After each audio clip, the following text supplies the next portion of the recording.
السلام عليكم. لو مش بتتابعوني انا شيماء، يا ريت تتابعوا قناتي. النهارده هعمل لكم كيكه الفزع من بلبن، الترند اللي مكسر الدنيا. الكيكه دسمه وطعمها جميل جدا وغرقانه بصوص الشوكولاته. انا هعملها لكم هنا بطريقه سهله وبسيطه وان شاء الله ما تبقاش مكلفه قوي. تعالوا كده نشوف هنعمل ايه مع بعض. اول حاجه هنجيب كوبايتين من الحليب.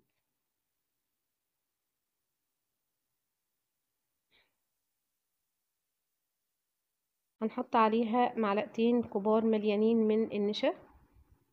المكونات دي كلها على البارد. هنحط هنا معلقه واحده من السكر ورشة من الملح ومعلقتين كبار مليانين من الكاكاو الخام الأسباني. وهنحط معلقة صغيرة من القهوة سريعة الذوبان ومعلقة كبيرة من القشطة. القشطة هنا اختياري لو مش حابة تحطيها. هنقلب المكونات دي كلها على البارد مع بعض وبعدين نرفعها على النار. هنقلبها على النار لحد القوام بتاعها ما يتقل وبعد كده هننزلها على طول. ده القوام المظبوط بتاعها، شايفين؟ طبعا مش هنسيبها على كده لسه. هنحط هنا مكعب من الشوكولاتة، يعني هنا مكعبين من الشوكولاتة بالظبط. قطعتهم كده وهي سخنة هقلبهم مع بعض علشان الشوكولاتة هنا تدوب مع الصوص بتاعي. هنغطيه كده بكيس بلاستيك علشان ما تعملش قشرة كده من فوق. هنعمل هنا الكيك. هنجيب الأول هنا الدقيق. هنحط كوباية ونص من الدقيق ونص كوباية من الكاكاو الخام الأسباني. نفس الكوباية اللي أنا بعاير بيها هعاير بيها كل المكونات. رشة من الملح ومعلقة صغيرة من القهوة سريعة الذوبان. وهنحط معلقة من البيكنج باودر ونص معلقة من البيكنج صودا أو كربونات الصوديوم. هنقلب كده المكونات كلها مع بعض. دي المواد الجافة وهركنها هنا على جنب مع بعض. هنعمل هنا خليط السوائل. هنجيب بيضة كبيرة بدرجة حرارة الغرفة. البيضة لو مش كبيرة هنحط بيضتين صغيرين. اهم حاجة هنا البيضة تكون كبيرة، بيضة واحدة بس ان شاء الله هنعملها. هنحط هنا انا ما صورتهاش، كوباية ونص من السكر. هي جت طبعا ما جتش في التصوير. كوباية ونص من السكر وهضربهم كده مع بعض على بالمضرب الكهربائي بتاعي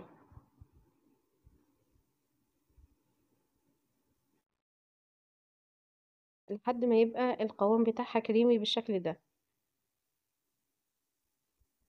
شايفين القوام؟ ده القوام اللي انا بقول لكم عليه. هنحط هنا معلقة من الخل. هنديها برضو ضربتين كده. هتلاحظوا ان انا ما حطيتش فانيليا. انا مش هحط فانيليا علشان اصلا كيك الشوكولاته مش محتاج. هنزل كده بالخليط بتاعي. هنزل بالمواد الجافه على السوائل بتاعتي. طبعا انا لسه ما حطيتش الحليب ولا الزيت، فانا هقول لكم انا مش هحط حليب خالص في الكيكه. فاحنا هنشوف مع بعض هنعملها ازاي. هنقلب كده هنلاقيها تقلت معانا، ما نخافش خالص ان هي تقلت. هو كده القوام اللي انا عايزاه. هنا هنجيب في حله كده او في كسرولة. هنجيب كوبايه من الميه العاديه من الحنفيه ونص كوبايه من الزيت. هنرفعهم كده على النار مع بعض علشان يغلوا. اهم حاجة يغلوا كويس ويعملوا فقاعات، يعني اهم حاجة ان هما يغلوا يوصلوا لدرجة كبيرة من الغليان. هننزل عليهم كده على الخليط بتاعي. ما تخافيش خالص هنا ان هي تهبط الكيكة معاكي او ان البيكنج باودر مثلا يبوظ، لا. هنا المية السخنة بتفعل الكربونات او بيكربونات الصوديوم. هنضرب كويس كده بمضرب الكهرباء لحد القوام بتاعي ما يدوب كده كله في بعضه. ما تخافيش من اي تكتلات، هي مش هتتكتل خالص، هي هتفك كلها من بعض دلوقتي على طول.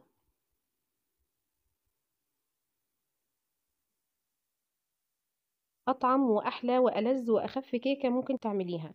على فكره هي شبيهه جدا بكيكه الفادج، او هي اساسا كيكه فادج. يعني طعمها جميل جدا، تنفع للكيكات والصوصات للجاتوهات معاكي والتورت، يعني جميله جدا. هنا هنجيب معايا صاج هنا حاطه فيه ورقه زبده. الصاج ده كبير اللي هو بتاع المخبوزات. بعمل فيه السويس رول. هنحط فيها ورقة الزبدة وهنوزع خليط الكيكة بتاعتي.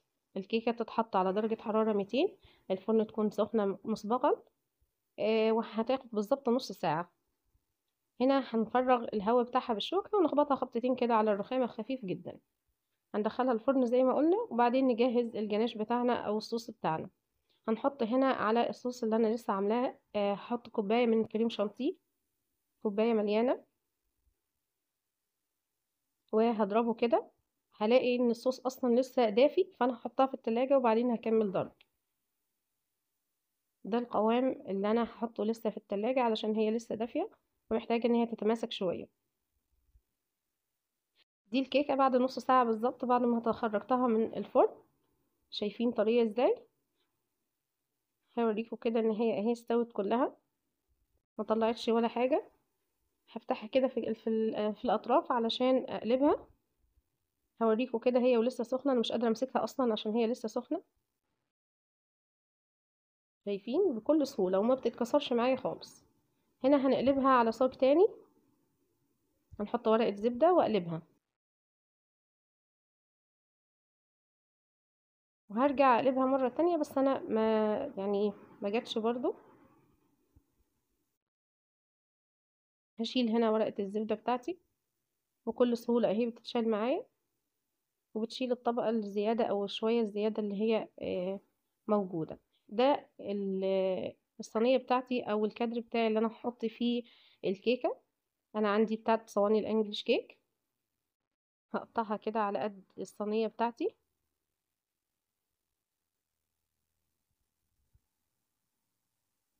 هنركن الكيكة كده على جنب، وهشوف كده خلاص القوام بتاع الصوص بتاعي خلاص كان يعني جمد شوية او تلج شوية، فانا هضربه علشان يدي القوام اللي انا عايزاه ده. هنا هنزل بجزء من خليط صوص الشوكولاتة.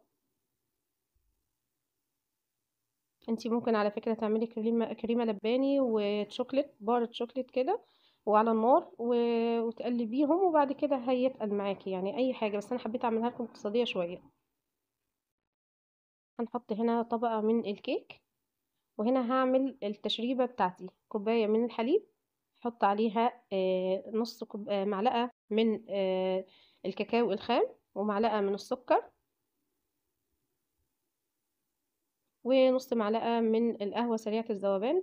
هقلبهم كده مع بعض كويس جدا، وبعدين احطهم في حاجة كده علشان اسقي بيها الكيك. الكيكة طرية جدا وطعمها جميل جدا، ويعني ما اقولكمش على الطراوة بتاعتها والغناوة بتاعت الشوكولاتات كده، ميكس شوكولاتة كده في بقك، طعمها جميل جدا.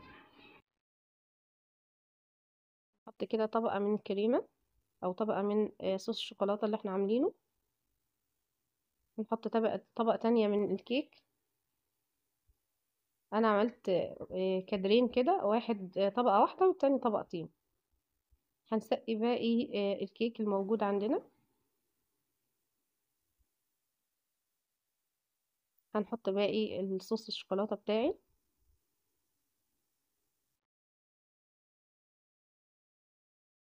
هنا كنت خلاص.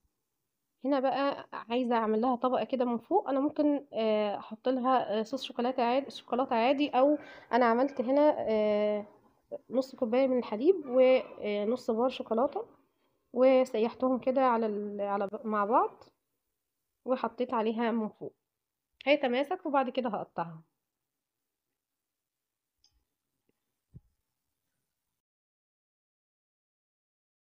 هنا كنت حطيت شوكولاتة مبشورة كده من فوق علشان يبقى شكلها جميل جدا كده وطعمها جميل. هقطعها كده معاكم. شايفين؟ انا والله من كتر طراوتها مش عارفة اطلعها، يعني شايفين طرية جدا وهشة وجميلة. لو عجبتكم الوصفة لايك وشير وسبسكرايب، ما تنسونيش، ويهمني رأيكم في التعليقات.